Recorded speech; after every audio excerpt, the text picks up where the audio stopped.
The sound came first, a high metallic scream that tore through the monotonous whisper of rain on canvas. It was 4:17 p.m.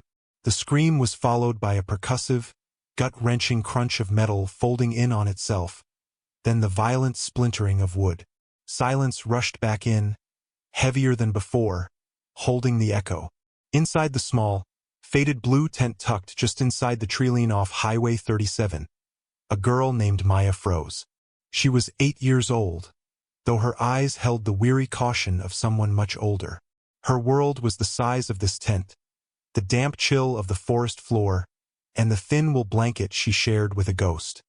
She waited, her small hand clutching the cool, smooth silver of a locket around her neck. Her mother's locket. The rules were simple. Stay hidden. Stay quiet. Big noises were trouble. But this noise was different. It wasn't the rumble of a logging truck or the distant siren from town. This was the sound of something breaking apart. After a full minute, a new sound surfaced, faint and rhythmic. A groan. Human. The rules warred with something else. A flicker of warmth in her chest that her mother had called kindness. Kindness was a luxury. Kindness got you noticed. But the sound came again, weaker this time, a frayed edge of pain. She pushed aside the tent flap. The air was thick with the smell of wet pine, damp earth, and something sharp, acrid. Gasoline.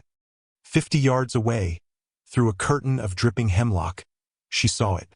A motorcycle, its chrome twisted into a modern sculpture of ruin, was wrapped around the trunk of an ancient oak.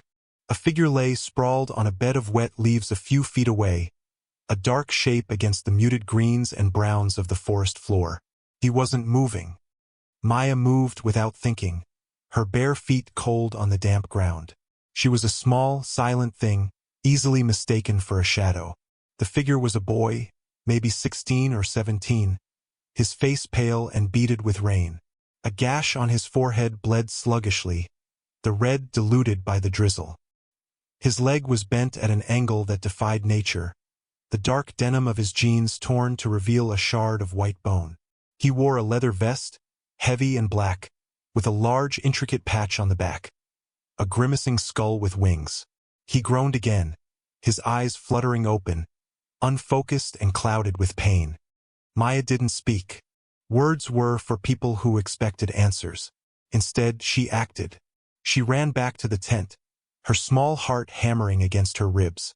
She grabbed the wool blanket, her only real source of warmth, and a half-empty bottle of water.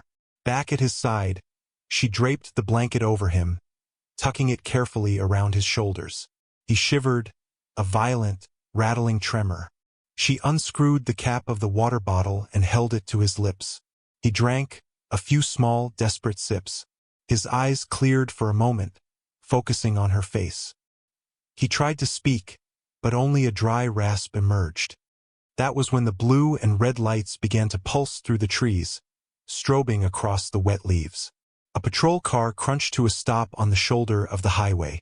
A man in a uniform, Officer Miller, approached with the slow, deliberate gait of a man nearing the end of his shift. He was thick in the middle, his face set in a permanent expression of mild annoyance. "Well now," he said, his voice flat, directed at the boy on the ground. "Looks like you ran out of road." He glanced at Maya, a flicker of irritation crossing his face. "You with him?" Maya shook her head, shrinking back. Miller grunted, pulling out a notepad. He knelt beside the boy, his movements stiff. "Name?" "Leo," the boy whispered, his voice thin as thread. "Leo what?" The boy's eyes slid shut. "Just Leo." Miller sighed, a sound of profound bureaucratic weariness. He looked at the motorcycle, then back at the boy. "Kid on a bike he can't handle. Story as old as pavement." He finally turned his full attention to Maya. "What's your story? Live around here?" She stayed silent, her hand going to her locket. "Right," Miller said, his tone dripping with dismissal. "Another runaway," he scribbled something on his pad. Paramedics were arriving now, their movements efficient and practiced. They cut away the denim, stabilized the leg, strapped Leo to a backboard. As they lifted him, Leo's eyes found Maya. He tried to lift a hand. "Thank you," he mouthed. Miller watched the exchange. "Kid, you go on home," he said to Maya, not unkindly, but with the finality of an adult who had already categorized and dismissed her. "We'll handle it from here." He saw the blanket, now stained with mud and a little blood, covering the boy. He didn't ask where it came from. He didn't ask her name. He saw a dirty, silent child and a wrecked motorcycle. In his mind, the equation was simple. One problem to be loaded into an ambulance, another to be shooed away into the woods.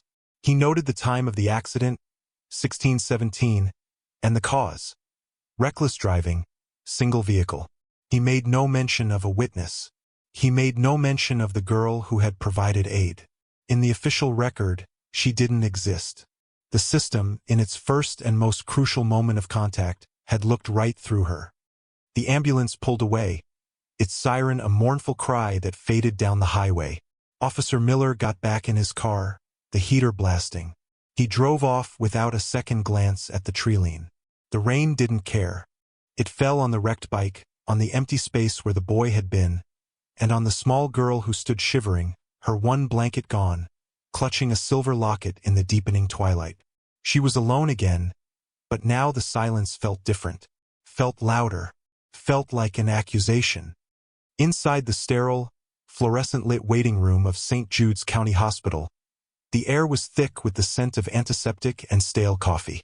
17 men sat or stood in silence. They were not a group that blended in. They were large men, dressed in worn leather and faded denim, their faces etched with the lines of hard miles and harder living. On the back of each vest was the same patch, the winged skull.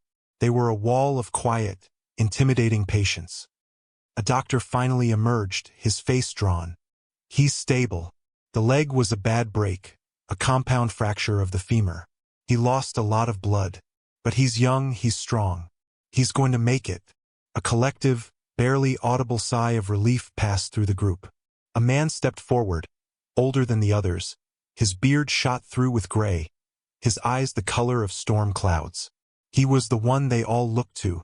His name was Frank, but everyone called him Grizz. He was Leo's father. "Can we see him?" "He's in recovery," the doctor said. "He's drifting in and out. He keeps asking for someone." "A little girl."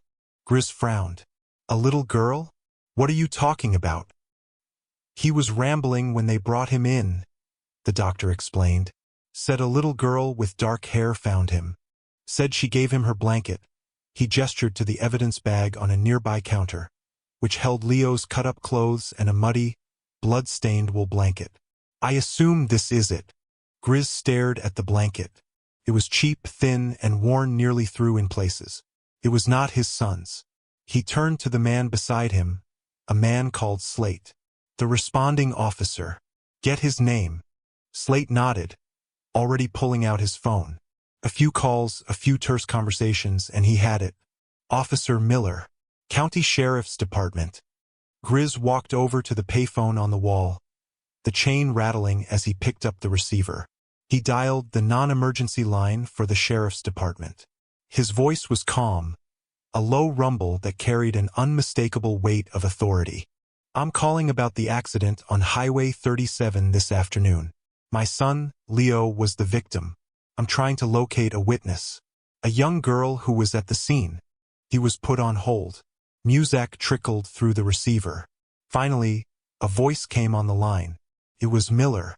"Yeah, I was the responding officer. There was no witness. My son says there was a girl," Grizz stated, his voice level. "She gave him a blanket." "Look," Miller said, his tone weary. "I was there. It was your kid, a bike, and a tree. End of story. There was some little transient kid hanging around, but she wasn't a witness. She just appeared after the fact. I sent her on her way." "Transient kid?" Grizz pressed, his knuckles white on the receiver. "Did you get her name? Did you check to see if she was okay? Where did she go?" "Sir," Miller said, his patience audibly fraying. "My job is to secure the scene of an accident, not run a daycare for strays. The situation was handled. Your son is getting medical care. I filed my report. It's done. The line went dead. Grizz hung up the phone slowly. The click of the receiver was the only sound in the waiting room. 17 pairs of eyes were on him. He called her a stray, Grizz said, his voice dangerously quiet. He filed his report. It's done. The words hung in the sterile air, an insult not just to the girl, but to the code they lived by. Theirs was a world of debts and reciprocity. A kindness shown to one of theirs was a debt owed by all of theirs. An 8-year-old girl had kept his son from bleeding out in the cold rain, had given him her only possession of value. The system, embodied by a tired, indifferent cop, had erased her. It had deemed her irrelevant. To Grizz and the 17 men standing with him, this was more than a simple oversight. It was a profound moral failure, a wrong that had to be made right. They would find her. The system had dismissed her, but they would not. The search for the little girl with the wool blanket had just begun. Maya's world was a map of small, hidden things. The hollow log behind the old sawmill where she kept her 2 books and a small tin of salvaged nails. The loose brick at the back of the public library that hid a spare pair of dry socks. The specific timing of the back door of the diner kitchen swinging open, when steam and the smell of bacon would pour out, sometimes followed by a bag of day-old bread left on the dumpster by a cook named Maria. Life was a series of careful calculations, of observing and remaining unobserved. Her mother had taught her the rules of invisibility before the sickness took her. They had lived in a small apartment then, filled with the scent of laundry soap and her mother's paintings. Her mother painted birds, bright and impossible things with wings of fire and sunset. "We're just sparrows, May," she would say, her voice growing thin as her body. "We have to be clever. We have to know where the crumbs are and when to fly away." When her mother was gone, the apartment was gone, too. The paintings were lost. All that was left was the locket. Inside, a tiny, faded picture of her mother smiling. Her eyes the same deep brown as Maya's. The locket was her anchor, the cold weight of it against her skin a constant reminder of who she was, even when the world treated her like she was nothing. The tent had been a lucky find, left behind at a campsite. It was small, but it was a space that was hers. Her days were structured around survival. Mornings were for checking the dumpster behind the grocery store. Afternoons were for the library, where she could be warm and lose herself in books about faraway places, about children with bedrooms and parents who tucked them in at night. She read everything, her mind a sponge for stories that were nothing like her own. She traced the words with her finger, mouthing them silently, building a world inside her head where she was not cold, not hungry, not alone. The loss of the blanket was a catastrophic blow. It was more than warmth. It was her shield against the damp, her one piece of comfort in the long, cold nights. Now, she huddled in the tent, wearing every layer she owned, 2 t-shirts, a sweatshirt, and a thin jacket, and still the cold seeped into her bones. She ate a can of cold beans, scooping them out with a plastic spoon, the metallic taste coating her tongue. She thought of the boy, Leo. She hoped he was warm. She hoped someone had given him a new, better blanket. The thought was a small, flickering candle in the vast darkness of her own discomfort. She didn't regret giving it to him. Her mother had said kindness was a choice, even for sparrows. Meanwhile, the engine of a different kind of system was turning over. Grizz and his club, the Seraphim, operated on a network built not of wires and signals, but of loyalty and reputation. They started their search for Maya the next morning. They didn't use official channels. They knew the official channels had already failed. Instead, they used their own methods. They started at the scene of the crash on Highway 37. 4 of them, including Slate, walked the area, their heavy boots silent on the pine needles. They were looking for signs, for the subtle language of the landscape. They found the faint impression in the soft earth where a small tent had been pitched. They found a single, small footprint near the spot. They found a discarded, empty can of beans. It wasn't much, but it was a start. It told them she had been living there, not just passing through. They moved into the nearby town of Northwood, a place of 2,000 souls where everyone knew everyone else's business. They didn't roll in with a roar of engines and a show of force. They came in quietly in twos and threes, parking their bikes at the edge of town and walking in. They went to the diners, the gas stations, the corner stores. They didn't ask questions that would raise alarms. They just listened. They bought coffee, read papers, talked to waitresses and mechanics. Slate, a man whose quiet demeanor masked a sharp, analytical mind, sat at the counter of the town's main diner. He ordered a piece of pie and struck up a conversation with the waitress. He talked about the weather, the local sports team, the price of gas. Then, casually, he mentioned he was looking for a family member who might have passed through. A niece. Small, dark hair, quiet. Tends to keep to herself, he said. The waitress paused, coffee pot in hand. You know, she said slowly, that sounds a little like the library girl. Library girl? Slate asked, keeping his tone light. Yeah, there's a little one. Comes in most afternoons. Sits in the corner of the kids section. Never checks anything out, never makes a sound. Just reads for hours. I always figured she was one of the mill workers' kids. Waiting for a ride. It was the first real lead. The system of gossip and community observation had provided what the system of official procedure had ignored. While Slate was at the diner, 2 other members were talking to Maria, the cook who sometimes left bread out. They described the girl. Maria's face, usually open and friendly, became guarded. Why you looking for her? She asked, her arms crossed. A boy from our club was in an accident yesterday. One of the men, named Rook, explained. His voice was gentle, stripped of any intimidation. She helped him. We want to thank her. Maria studied their faces, searching for deceit. She saw only a weary sincerity. She is a good girl, Maria said, her voice low. The world is not kind to little birds like her. She comes by sometimes. She never asks for anything. She told them about the loose brick at the library, a secret she had discovered by chance. The pieces were coming together. A picture was forming of a solitary, resilient child navigating a world of profound indifference. But as the seraphim got closer, the official system began to push back. Officer Miller, having heard whispers of large, leather-clad men asking questions around town, felt a prickle of annoyance. He saw it as a challenge to his authority, a questioning of his professional judgment. He made a call to the town sole councilman, a man named Davies, who owned most of the commercial property downtown. Just a heads up, John, Miller said. Got a biker club sniffing around town. They're connected to that kid who wrecked his bike yesterday.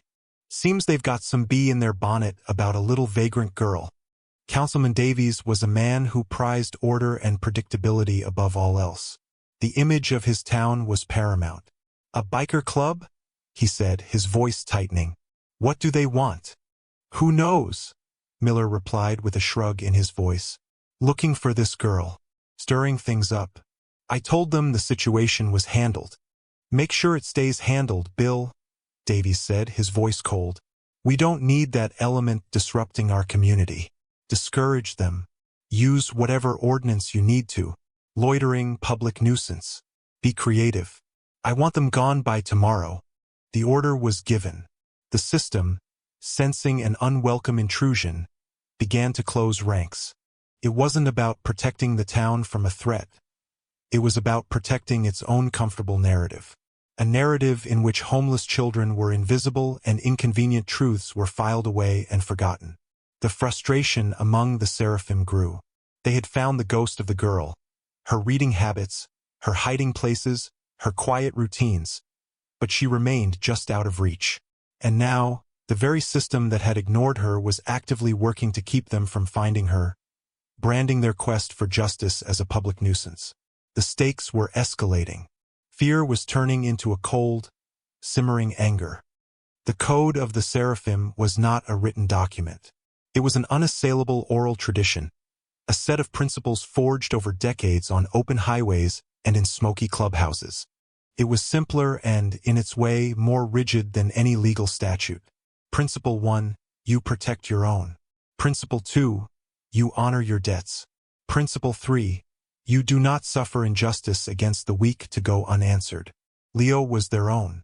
The girl, by her act of selfless courage, had placed herself under the umbrella of that protection. The debt to her was absolute.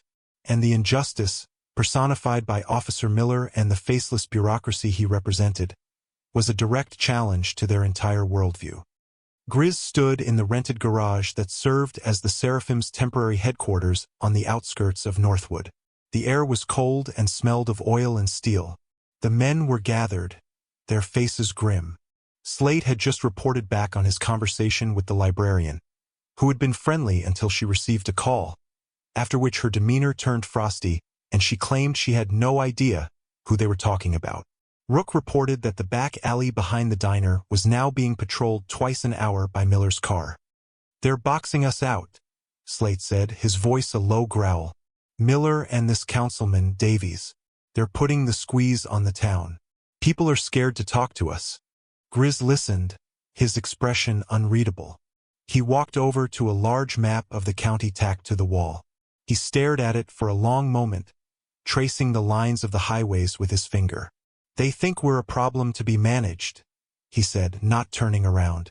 "They think we'll get bored and ride away. They see the leather, the bikes, and they make assumptions. They don't understand." He turned to face them, and his eyes burned with a cold fire. "This isn't about us anymore. It's not even just about the girl. It's about a system that looks at a child in need and calls her astray. It's about a man with a badge who chooses laziness over duty. It's about a town that's willing to look the other way to maintain a quiet life." He paused, letting the weight of his words settle in the cold air. Miller filed a report. "He thinks his piece of paper is the end of the story. He's wrong. We have our own way of making a record. We have our own way of settling accounts." This was the catalyst. It was the moment emotion transformed into disciplined, collective action. It was the invocation of the code. The problem was no longer just finding Maya. It was about exposing the rot in the system that had discarded her. "Slate," Grizz commanded, his voice sharp, "I want every detail of Miller's report on that accident. Time, location, every word. And I want his service record. Commendations, complaints, everything." "Rook," he continued, turning to the other man. "The cook, Maria. Go back to her. Not at the diner. At her home. Away from watching eyes. Tell her we're not here to cause trouble. We're here to see a debt paid. We need to know where the girl might go if she's scared." He then looked at the rest of the men. "The rest of you get on the phones. We're calling in markers. I want every chapter within 500 miles to know what's happening here. I want them ready to ride. Not for a fight. For a statement." The energy in the room shifted. The simmering frustration was channeled, focused into a set of clear, precise objectives. This was what they were built for. Not chaos, but order, their own kind of order. A system of honor and accountability that existed parallel to the official one. And when the official system failed so profoundly, theirs was designed to step into the void. While the Seraphim began their methodical preparations, a new player entered the field. Sarah Jenkins was a reporter for the regional paper, The Clarion. She was young, ambitious, and had a nose for stories that smelled of hypocrisy. She had gotten a cryptic tip from a source inside the county dispatch. "Look into the Highway 37 motorcycle wreck. The official report is clean. Too clean. And ask why the Seraphim MC is suddenly so interested in Northwood." Intrigued, Sarah started digging. She pulled Miller's report. It was exactly as her source had said. Clean, simple, and utterly devoid of detail. A kid driving too fast. No witnesses. Case closed. But that didn't explain the presence of a notorious motorcycle club. She drove out to Northwood, a town she usually only covered for the annual pumpkin festival. She felt the tension in the air immediately, the furtive glances, the hushed conversations that stopped when she walked into the diner. She saw Miller's patrol car making slow, deliberate loops through the town center. This wasn't just a town. It was a town under a soft lockdown. She found her way to the library and spoke to the librarian, who gave her the same practiced, evasive answers she'd given Slate. But Sarah was a trained professional. She saw the flicker of fear in the woman's eyes. She knew a wall was being put up. Her breakthrough came that evening. She found Maria leaving work, looking over her shoulder as she walked to her car. Sarah approached cautiously. "My name is Sarah Jenkins. I'm a reporter. I'm looking into the accident on Highway 37". Maria hesitated, her hand on her car door. Rook had already spoken to her, and she was torn between fear of the authorities and a deeper, more personal sense of justice. "They're trying to help her," Sarah said quietly, guessing the source of her conflict. "The bikers. They're not here to cause trouble, are they?" Maria looked at the young reporter's earnest face. She made a decision. "They call her the library girl," she whispered, her voice barely audible. "She's just a child. All alone. She hides. You want to know what this town is afraid of? It's not the motorcycles. It's the shame of what we've all allowed to happen." The code had been triggered. The machine of the Seraphim was now in motion, and the separate, parallel machine of the Free Press was starting to turn, its gears beginning to mesh with theirs. The story was no longer just about a girl and a biker. It was about to become a public reckoning. The mobilization began at 6 o'clock the next morning. It started not with a roar, but with a quiet cascade of electronic messages. A single text from Grizz, "It's time." Northwood, the message spread, branching out through a network of chapter presidents and road captains. In garages and workshops across 3 states, lights flickered on. In a suburb of Portland, a man named Jax, president of the Oregon chapter, read the text and nodded to himself. He made 3 phone calls. Within an hour, 47 men were awake, dressed, and checking the tire pressure and fluid levels of their machines. The air in their clubhouse filled with the scent of coffee and the low murmur of men who understood their purpose without needing lengthy explanation. At 7:30, in a warehouse district in Sacramento, the California chapter was assembling. 63 bikes stood gleaming under the fluorescent lights. Their president, a man known only as Preacher, stood before them. "The call came from Grizz," he said, his voice echoing in the vast space. "A debt is owed, a matter of honor. We ride to Northwood. This is not a party. This is not a run for pleasure. We will be guests in another chapter's territory. We will move with discipline. We will be silent. We will be a presence, not a threat. Is that understood?" A chorus of low, affirmative grunts was his answer. The timestamp was 8:42 when the first column of bikes pulled onto Interstate 5, heading north. They moved in a tight, staggered formation, a river of polished chrome and black leather flowing with the morning traffic. They obeyed the speed limit. They used their signals. They were an army moving with unnerving precision. Head count, 63. By 10:15, the Oregon contingent was on the move, merging onto the highway from the south. Head count, 47. From the east, smaller groups from Boise and Reno began their own journeys, converging on the small town of Northwood. The total number was growing. 110, 150, 212. Back in Northwood, Sarah Jenkins was working her own network. She had Maria's off-the-record confirmation and the tip from her dispatch source. She filed a Freedom of Information Act request for Officer Miller's dashcam and bodycam footage from the accident. The official response was that the request was under review. It was a standard bureaucratic stonewall, but Sarah knew it was a tell. It meant there was something on that footage they didn't want her to see.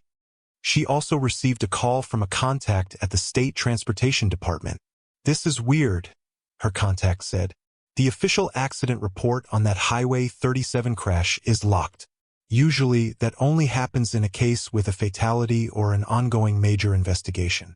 This was coded as a minor, single-vehicle incident. Someone with clout is sitting on it." Sarah now had a clear picture of a cover-up. It wasn't sophisticated. It was clumsy, arrogant, and based on the assumption that no one would ever care enough to look closely at an incident involving a biker kid and a homeless girl. Meanwhile, Rook's quiet conversation with Maria had borne fruit. Frightened but resolute, Maria had told him about Maya's most secret place, an abandoned shepherd's hut deep in the woods, a place her own grandfather had shown her as a child. If she's truly scared, if all her other places feel unsafe, she might go there, Maria had whispered, drawing a small map on a napkin. Be gentle. She is like a fawn.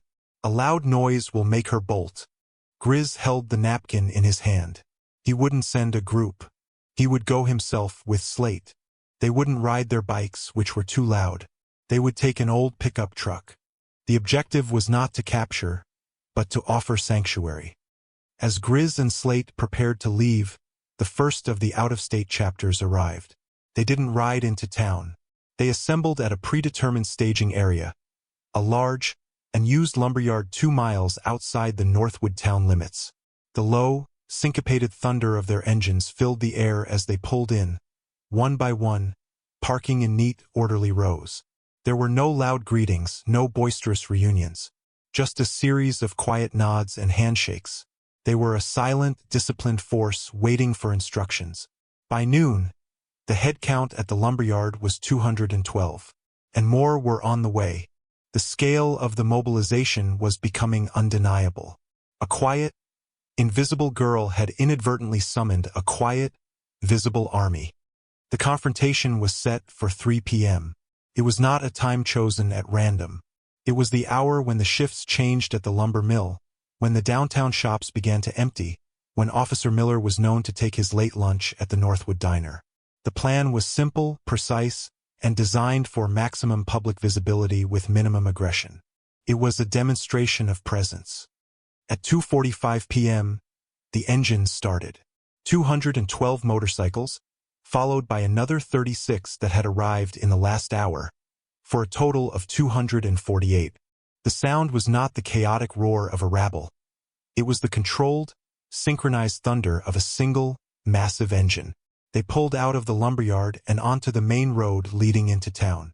They moved at 25 miles per hour in a perfect 2x2 formation. The column of bikes was nearly a mile long. Windows were raised. People stepped out of shops, their faces a mixture of fear and awe. The sound vibrated in the asphalt, in the glass of the storefronts, in the chests of the onlookers. This was not the biker gang of movies and television. This was something else. This was organized, silent, purposeful. They flowed into the town square and, without a single shouted order, began to disperse. With the fluid precision of a drill team, they parked. They filled every available parking space on Main Street, then on the adjacent side streets. The engines were cut, one after another, and a profound silence fell over the town, a silence made heavier by the preceding thunder. The riders dismounted. They did not congregate. They simply stood by their machines, their arms crossed, their faces unreadable behind sunglasses and beards. They were a forest of leather and denim that had sprouted from the pavement. Officer Miller was sitting in his usual booth at the diner, a half-eaten burger on his plate. He heard the rumble first, dismissing it as a logging truck. But it didn't fade. It grew, surrounding the diner, shaking the coffee in his cup.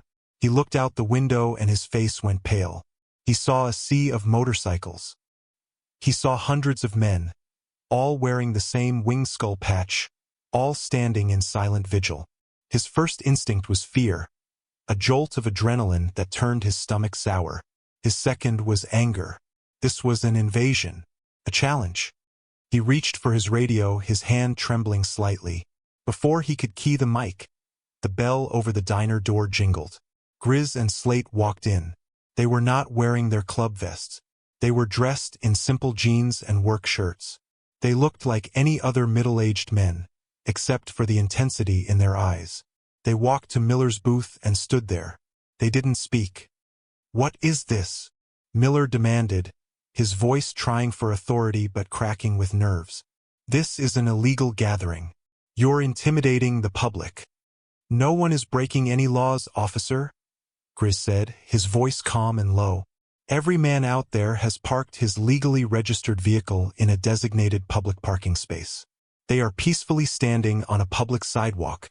Sarah Jenkins, who had been tipped off and was sitting at the counter, began recording on her phone. The few other patrons in the diner were frozen, watching the quiet drama unfold. "This is about the girl, isn't it?" Miller sneered, trying to regain his footing. "I told you she was a runaway, a non-entity. She has nothing to do with anything." "Her name is Maya," Grizz said, the two words landing like stones in the quiet room. "She is 8 years old. She lives in a tent in the woods because her mother died and this town, and your department, failed to notice she even existed. When my son was bleeding on the side of the road, she gave him her only blanket. Your official report states there were no witnesses. Your report is a lie.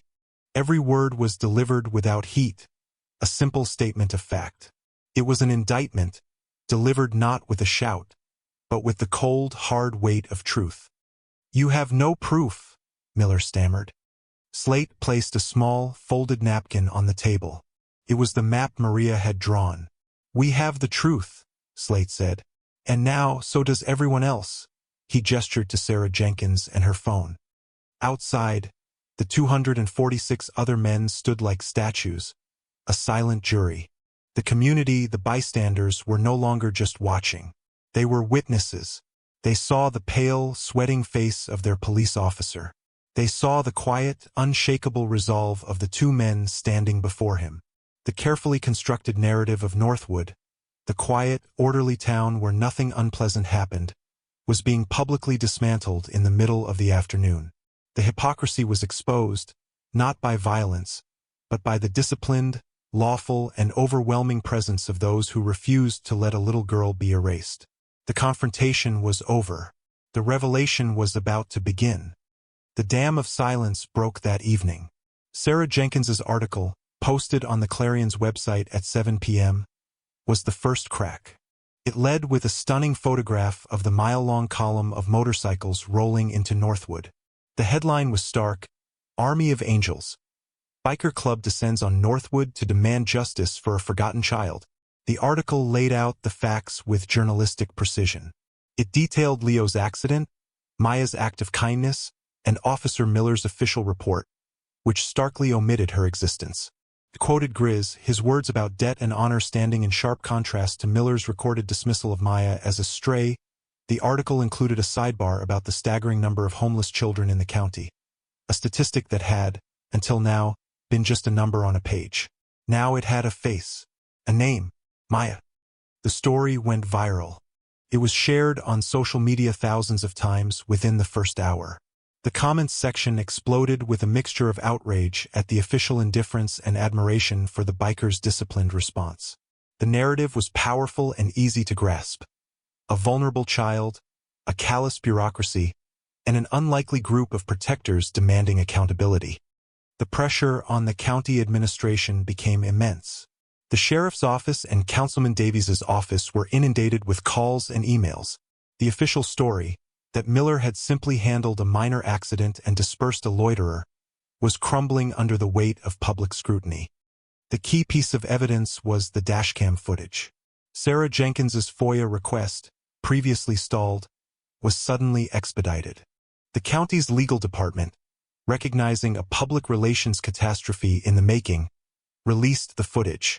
Sarah posted the 3-minute clip online. The video was damning. It showed Miller arriving on the scene. It showed Maya, a small, shivering figure, standing beside the injured Leo.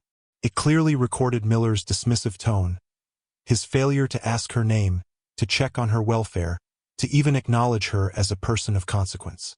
The most incriminating moment came when he spoke into his own recorder to make his official notes for the report. Single vehicle MVA. His voice says, flat and bored. Driver is a juvenile male, appears reckless. No other parties, no witnesses. The camera was pointed right at Maya as he said it. The lie was there for the world to see, recorded by his own equipment. The mask of professional procedure had been ripped away, revealing the face of profound neglect beneath. Records began to surface. Slate's methodical digging had paid off. He had uncovered 2 prior formal complaints against Miller for dereliction of duty, both involving incidents with the town's transient population, both dismissed by the Internal Affairs Department. which reported directly to a board appointed by Councilman Davies. A pattern of behavior emerged, a systemic habit of ignoring the inconvenient and the powerless.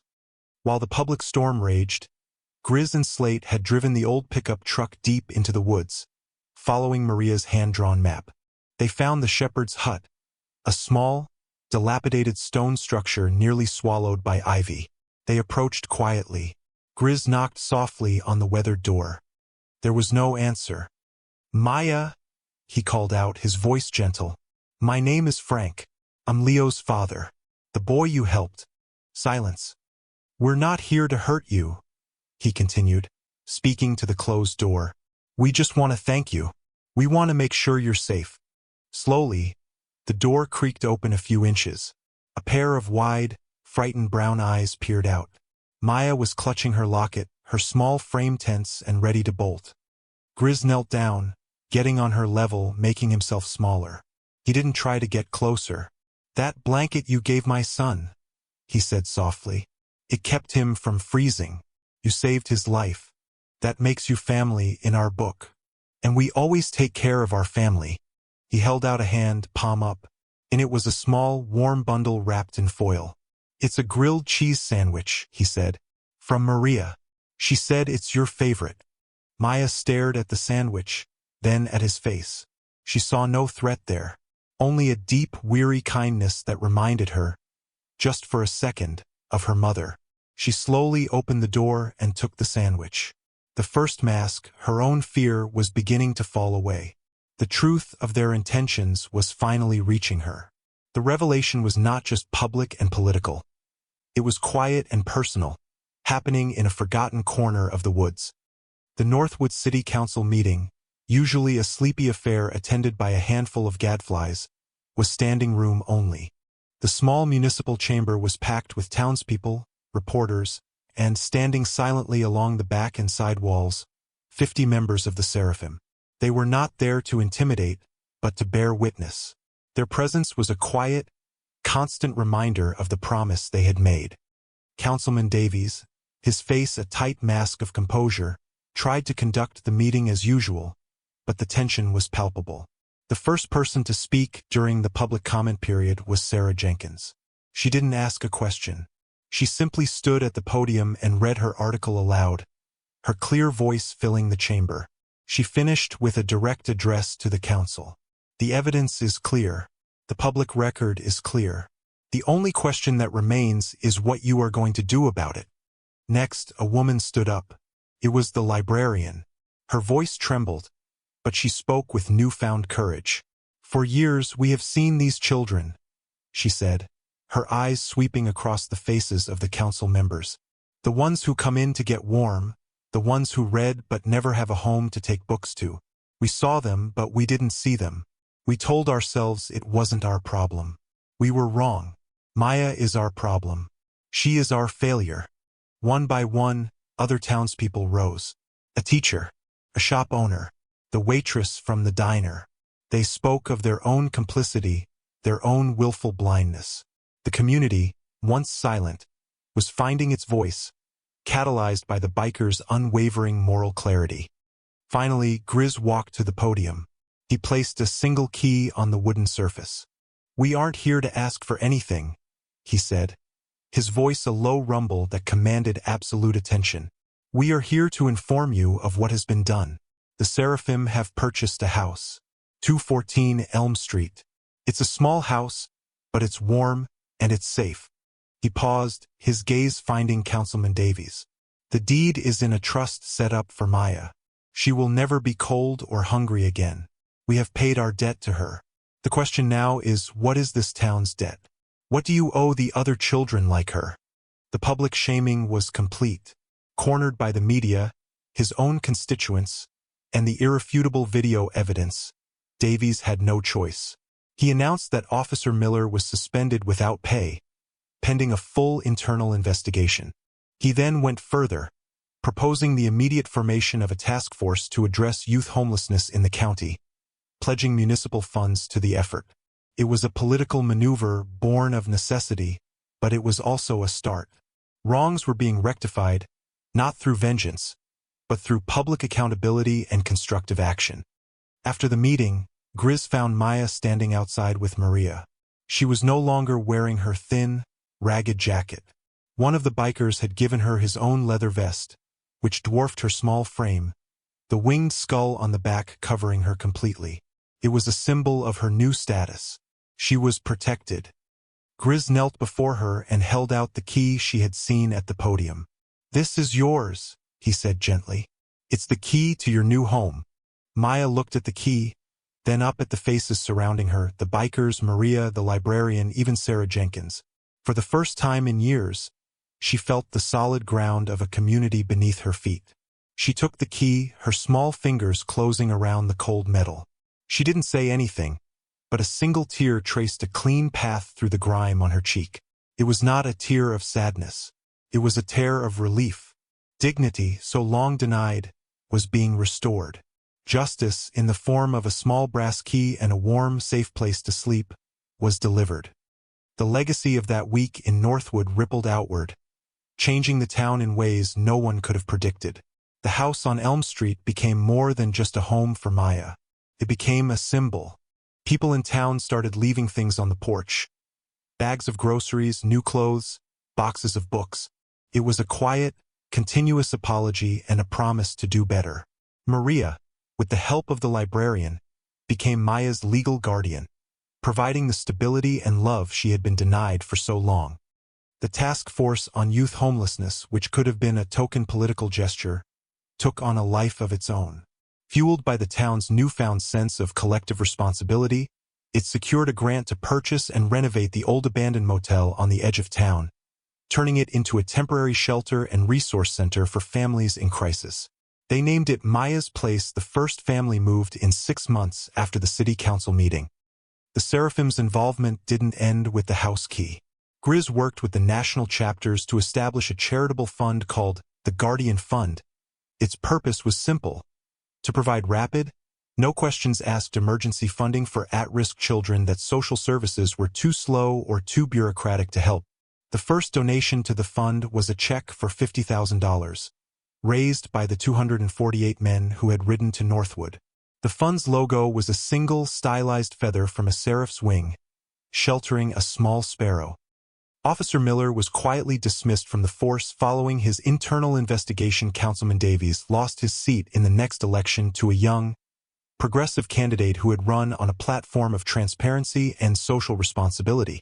The town's power structure had been shaken, its complacency shattered. Sarah Jenkins won a state-level award for her reporting. Her series, The Girl and the Guardians, became a case study in journalism schools on the power of local reporting to effect systemic change. She never forgot the image of the silent, disciplined bikers standing vigil, a lawful force that had mobilized not for territory or pride, but for the honor of a single, forgotten child. Months later, on a cool autumn evening, Maya sat in the living room of her new home. The furnace hummed quietly, a sound of constant, reliable warmth. She was sketching in a notebook with a set of new colored pencils, a gift from Leo, who now visited every Sunday, walking with a slight limp but smiling broadly. He was teaching her how to draw motorcycles. On the wall above the fireplace there was a single framed picture. It wasn't a painting of a fiery, impossible bird. It was a photograph taken on the day she got the house key. In it, she is standing on the porch, a tiny girl engulfed in a huge leather vest, flanked by a smiling cook and a gray-bearded biker. She is not smiling, but her eyes are clear and calm. She looks safe. Her hand went to the locket she still wore around her neck. She opened it, looking at the faded image of her mother.